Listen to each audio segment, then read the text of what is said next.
ఓం నమః శివాయ, శ్రీమాత్రే నమః. మిత్రులకి, శ్రేభిలాషులకి, అలాగే నన్ను ఇంతగా ఆదరిస్తున్న యూట్యూబ్ ప్రేక్షకులందరికీ కూడా పేరు పేరు ధన్యవాదాలు. మిత్రులారా, మీ అందరికీ పరాదేవత ఎల్లవేళలా మీతో ఉండి మీ మనోవాంఛ నెరవేర్చాలని మనస్ఫూర్తిగా కోరుకుంటున్నాను. అలాగే మీ అందరికీ దీపావళి శుభాకాంక్షలు. చాలామంది మిత్రులు మెయిల్స్లోనూ కామెంట్స్లోనూ, గురువుగారు మా నిత్య జీవితంలో మేము అనేక రకాల సమస్యలు, కష్టాలు, ఇబ్బందులు ఎదుర్కొంటున్నాం. దీపావళి పర్వదినం చాలా శక్తివంతమని చెప్తున్నారు కదా. తేలికగా ఖర్చు లేకుండా ఏదైనా ఉపాయాలు ఉన్నాయా? అందులో చాలామంది అడిగేది ఏంటంటే సిద్ధి ఉపాయాలు ఉంటే చెప్పండి అని చాలామంది అడిగారు. మీ అందరి కోసం ఈరోజు మీకు నేను ఒక 5 తేలికైన సిద్ధి ఉపాయాలు చెప్తాను. ఈ ఉపాయం చేయటం వల్ల మీకు దురదృష్టం తొలగిపోయి అదృష్టవంతులు అవడానికి, ధనం నిరంతరం వస్తూనే ఉండడానికి మీరు దీపావళి రోజు ఈ ఉపాయాలు చేయండి. ఇందులో ఉండే పదార్థాలు మీకు దొరకకపోయినా, సమయం వీలు కాకపోయినా పొరపాటును కూడా చేయమాకండి. అర్థం కాకపోయినా చేయమాకండి. అలాగే నియమ నిబంధనల పాయింట్ ఆఫ్ వ్యూలో కూడా మీకు అర్థం కాలేదనుకోండి, చేయమాకండి. ఎందుకంటే మీకు అర్థమైతేనే ప్రయత్నించండి. ముఖ్యంగా ఈ ఉపాయానికి కావాల్సిన పదార్థాలు మనకి ఈజీగా దొరికేస్తాయి. ఈ చిన్న ఉపాయాలు చేస్తున్నప్పుడు మీ మనస్సు ఖచ్చితంగా ఫలితం వస్తుందన్న భావంతో చేయాలి. చేసి చూద్దామని మాత్రం చేయమాకండి. ఇది నా విన్నపం. అలాగే ఈ ఉపాయాలు చేయటం వల్ల మీ ప్రతి కోరిక నెరవేరే మార్గాలు తెలుస్తాయి. అప్పుల నుండి బయటపడతారు. ధనరాబడి పెరుగుతుంది. చాలామంది అడిగారు, బాగా అప్పులైపోయామండి, ఏం చేయాలని చేయలేకపోతున్నామండి అనేవారు ఈ దీపావళి సమయంలో ఈ చిన్న ఉపాయాలను ప్రయత్నించండి. అలాగే మీకు ఈ వీడియో నచ్చినట్లయితే లైక్ చేయండి, ఛానల్ని సబ్స్క్రైబ్ చేసుకోండి, పక్కనే ఉన్న గంట సింబల్ని యాక్టివేట్ చేసుకోండి, 10 మంది మిత్రులకి షేర్ చేయండి. అలాగే కొత్త ఛానల్ లింక్స్ కూడా వీడియో డిస్క్రిప్షన్లో ఇచ్చాను, వాటిని కూడా సబ్స్క్రైబ్ చేసి గంట సింబల్ని యాక్టివేట్ చేసుకోండి. అలాగే ఫేస్బుక్ లింక్ కూడా ఇచ్చాను. మీకు ఎవరికైతే నోటిఫికేషన్స్ రావడం లేదో వారు రిక్వెస్ట్ పంపించండి. ప్రతిరోజు నేను వీడియోని మీకు ఫేస్బుక్లో కూడా షేర్ చేస్తూ ఉంటాను. అలాగే చాలామంది మిత్రులు అడుగుతున్నారు, గురువుగారు మాకు చూడటం చేత కావడం లేదు, ఎలా చూడాలని. వీడియో డిస్క్రిప్షన్లో నేను ప్లేలిస్ట్ లింక్ ఇచ్చాను. అది క్లిక్ చేస్తే మొత్తం ఛానల్లో ఉన్న వీడియోస్ అన్నీ వస్తాయి. అందులో మీకున్న సమస్యకి ఏది చేయగలిగితే మీరు పరిపూర్ణమైన ఫలితం వస్తుందో అది వీడియో పూర్తిగా చూసి ప్రయత్నించండి. పదార్థం లేకపోయినా, సమయం వీలు కాకపోయినా, మీకు అర్థం కాకపోయినా చేయమాకండి. ఎందుకంటే ఒక్కొక్క సమస్య మీద 100 నుంచి 200 ఉంటాయి వీడియోస్. కాబట్టి మీరు ఏది చేయగలిగితే ఓపికగా చేయండి. దీపావళి రోజు మీరు ఈ ఉపాయాలు చేయాలి. 5 ఉపాయాలు చెప్తాను, స్కిప్ చేయకుండా చూడండి. మీరు దీపావళి రోజున 2 వక్కలు తీసుకోండి. ఈ వక్కలు, ఇది పచ్చి వక్క, అంటే మనకి పాన్కి వాడుతూ ఉంటారు. అలాగే మన ఇంట్లో తాంబూలానికి వాడుతూ ఉంటాం. కాల్చిన వక్కనైనా పర్వాలేదు, పచ్చిగా ఎలాంటి వక్కైనా పర్వాలేదు. మీరు దీపావళి రోజున ఏం చేస్తారంటే 2 వక్కలు తీసుకోండి. ఇలాంటివి 2 తీసుకోండి, మామూలుగా కాల్చిందని 2 తీసుకోండి. వాటికి ఇలాంటి తెల్లటి దారాన్ని చక్కగా చుట్టండి. మొత్తం పూర్తిగా చుట్టండి, వక్క కనిపించకుండా చుట్టండి. తర్వాత దారం చుట్టిన తర్వాత ఈ వక్కల్ని మీరు మీ దగ్గరలో ఉన్న వినాయకుడి గుడిలోకి తీసుకువెళ్ళండి. వెళ్ళి నమస్కారం చేసుకొని స్వామివారికి యాజ్ టీజ్గా సమర్పించండి. అంటే స్వామివారి దగ్గర పెట్టండి. ఈ విధంగా చేయడం వల్ల ఏమవుతుందంటే మీ కోరికలు నెరవేరుతాయి. కోట్ల రూపాయలు అప్పు ఉన్నా నిదానంగా అప్పు తీరే మార్గాలు తెలుస్తాయి. అప్పు తీరుతుంది. ఇది దీపావళి రోజు ఉదయం నుండి రాత్రి మీరు దేవాలయం మూసివేసే సమయం ఎప్పుడు చేసినా సరే ఖచ్చితమైన ఫలితం ఉంటుంది. 2 వక్కలు, ఇది రేపు చేస్తే విశేషమైన ఫలితం ఉంటుంది. అంతకుముందు వీడియోలో కూడా చెప్పాను. రేపు విశేషమైన శక్తి ఉంది కాబట్టి ప్రయత్నపూర్వకంగా చేయండి. ఇది మొదటిది. రెండోది, ఇలాంటి వక్కలు, పచ్చి వక్కలు కానీ కాల్చిన వక్కలు కానీ 11 తీసుకోండి. 11 వక్కలు తీసుకొని మీరు మీ దగ్గరలో ఎక్కడైనా సరే తెల్ల జిల్లేడు చెట్టు ఉంటే ఆ చెట్టు మొదల్లో మట్టి లోపల పెట్టండి. యాజ్ టీజ్గా మట్టి లోపల పెట్టండి. నీళ్ళు పోయాల్సిన అవసరం లేదు. మట్టి తీసి మట్టిలో 11 వక్కలు పెట్టండి. 11 రోజుల తర్వాత, అంటే దీపావళి రోజు చేయాలి. ఉదయం 6 గంటల దగ్గర నుండి సాయంత్రం 6 లోపు మాత్రమే చేయాలి.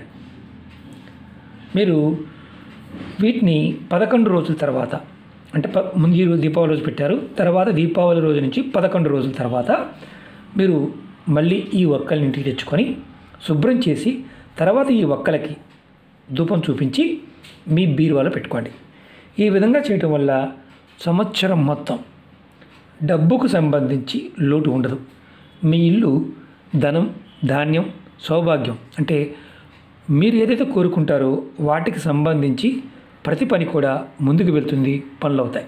ఇది రెండో ఉపాయం. మూడవది, దీపావళి రోజు ఒక ఒక్క తీసుకోండి, అలాగే ఒక తెల్లటి క్లాత్ తీసుకోండి. తెల్లటి క్లాత్ తీసుకొని దానిలో మూట కట్టండి. ఈ మూటని మీరు తీసుకువెళ్ళి ఉదయం 6 నుండి సాయంత్రం 6 లోపు ఈ మూటని మీ దగ్గరలో ఎక్కడైనా సరే మర్రి చెట్టు ఉంటే దానికి కట్టండి. మీరు కట్టే ముందు మీ మనసులో ఉన్న కోరిక చెప్పుకోండి. ఇలా చేయటం వల్ల, దీపావళి చేయటం వల్ల మీ మనసులో ఉన్న ప్రతి కోరిక నెరవేరుతుంది. ఇది మూడవది. చాలా తేలికైంది, ప్రయత్నించండి. తెల్లటి కొత్త క్లాత్లో కట్టాలి. 4 చెప్తాను. మీరు దీపావళి రోజు ఒక ఒక్క, అలాగే ఒక లవంగ, ఇలా పువ్వున లవంగ తీసుకోండి. అలాగే ఒక పసుపు కొమ్ము, అలాగే దాంతోపాటు ఒక రావి ఆకు, ఒక మారేడు ఆకు అంటే బిల్వదళం, ఇవి తీసుకొని, అంటే ఆ రోజు మాత్రమే తీసుకోవాలి. తీసుకుని వీటన్నిటిని ఒక ఎర్రటి క్లాత్లో చక్కగా మూటగా కట్టండి. అన్నిటినీ ఆకులను కూడా మూటగా కట్టండి. ఆకులు చిరిగిపోతాయి కదా గురువుగారు, నన్ను అని ఉంటుంది. ఏ ఇబ్బంది లేదు. మూటగా కట్టి మీరు ఏం చేస్తారంటే ఈ మూటని ధూపం చూపించండి. ఎప్పుడు చేయాలి ఇది? ఉదయం 6 నుంచి మీరు ఆకులు ముందు తెచ్చుకోండి. 6 లోపు తెచ్చుకోండి, సాయంత్రం 6 లోపు తెచ్చుకోండి. రాత్రి 12 గంటల లోపు చేయవచ్చు.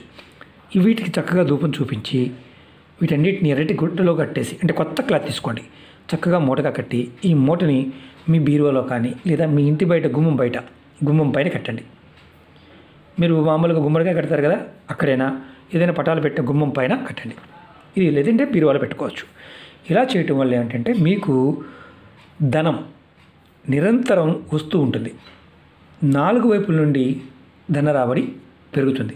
ఇది చాలా తేలికైంది. ఇవన్నీ మీకు చెప్పినవన్నీ సిద్ధి ఉపాయాలు. ఇవి ఫలితాన్ని ఇస్తాయి. ఆ సమయంలో చేస్తే ఫలితాన్ని పొందుతాం. 5 చెప్తాను. దీపావళి రోజు మీరు ఒక ఒక్క తీసుకోండి. దానికి తెల్లటి దారాన్ని కట్టండి. ఒకటే ఒక్క. మీరు దీన్ని మాలగా కట్టండి. ఒక ఒక్కని చక్కగా దారంతో మాలగా కట్టండి. ఈ మాలని మీరు మీ ఇంట్లో ఉన్న వినాయకుడి పటానికి కానీ, లేదా అంటే పటానికి మాలగా వేయగలిగితే వేయండి, లేదంటే దేవుడి ముందు ఇలా పెట్టండి, గణపతి ముందు. మీరు ఇది ఎప్పుడు చేయాలి? రాత్రి 11 గంటలప్పుడు చేయండి. ఎప్పుడు? దీపావళి రోజు రాత్రి 11 గంటలకు. తర్వాత ఉదయం 11 గంటలు, అంటే ఈరోజు రాత్రి 11 గంటలు పెట్టి రేపు ఉదయం 11 గంటలకి, అంటే దీపావళి గురువారం, శుక్రవారం 11 గంటలకి అక్కడి వరకు ఉంచండి. అంటే రాత్రి 11 నుంచి ఉదయం 11 గంటల వరకు దేవుడి ముందు ఉంచండి. తర్వాత ఈ దేవుడి దగ్గర పెట్టిన ఒక్కని ఏదైనా వెండి బాక్సులో, కంపల్సరీ చెప్తున్నాను, ఏదైనా వెండి బాక్సులో, వెండి కుంకుమ భరణి లాంటివి ఉంటాయి కదా, దానిలో పెట్టి మీరు మీ బీరువాలో పెట్టుకోండి. వెండి దాంట్లోనే, ఇంకా వేరే దాంట్లో పెట్టడం వల్ల ఎటువంటి ఉపయోగం ఉండదు. ఈ విధంగా చేయటం వల్ల సంవత్సరం మొత్తం డబ్బు వస్తూనే ఉంటుంది. ఎటువంటి మీరు అంటే మీకు కోరిక మనసులో ఉందో ఆ కోరిక బలంగా మారుతుంది. మీ ఇల్లు ఎప్పుడూ కూడా ధనంతోనూ ధాన్యంతో నిండి ఉంటుంది. చాలా చిన్న ఉపాయం కానీ విశేషమైన ఫలితాన్ని ఇస్తుంది. ఈ అద్భుతమైన ఫలితాలని, ఈ సిద్ధి ఉపాయాలని మీరు మనస్ఫూర్తిగా విశ్వాసంతో ప్రయత్నించండి. ఈ ఉపాయం మీకు ఎలా ఉంటుందంటే చూడడానికి తేలిగ్గా ఉంటాయి, ఫలితం అద్భుతంగా ఉంటాయి. ఇందులో ఏ ఉపాయం చేసినా తప్పకుండా మీరు ఫలితాన్ని పొందుతారు. తప్పకుండా చేయండి, విశేషమైన ఫలితం పొందుతారు. దీనివల్ల మీకు కలిగే లాభం, నిత్య జీవితంలో ఎదుర్కొంటున్న అనేక సమస్యలు, కష్టాలు, ఇబ్బందులు, దురదృష్టం ఇలాంటివన్నీ తొలగిపోయి అదృష్టవంతులు అవ్వడానికి, ధనం నిరంతరం వస్తూ ఉండడానికి దీపావళి రోజు ఒక్కతో ఈ చిన్న చిన్న ఉపాయాలు చేసి ఫలితాన్ని పొందండి. మీ అందరికీ మరొకసారి దీపావళి శుభాకాంక్షలు. అలాగే మీకు ఈ వీడియో నచ్చినట్లయితే లైక్ చేసి ఛానల్ని సబ్స్క్రైబ్ చేసుకోండి. పక్కనే ఉన్న గంట సింబల్ని యాక్టివేట్ చేసుకోండి. 10 మంది మిత్రులకి షేర్ చేయండి. ఓం నమః శివాయ. శ్రీమాత్రే నమః.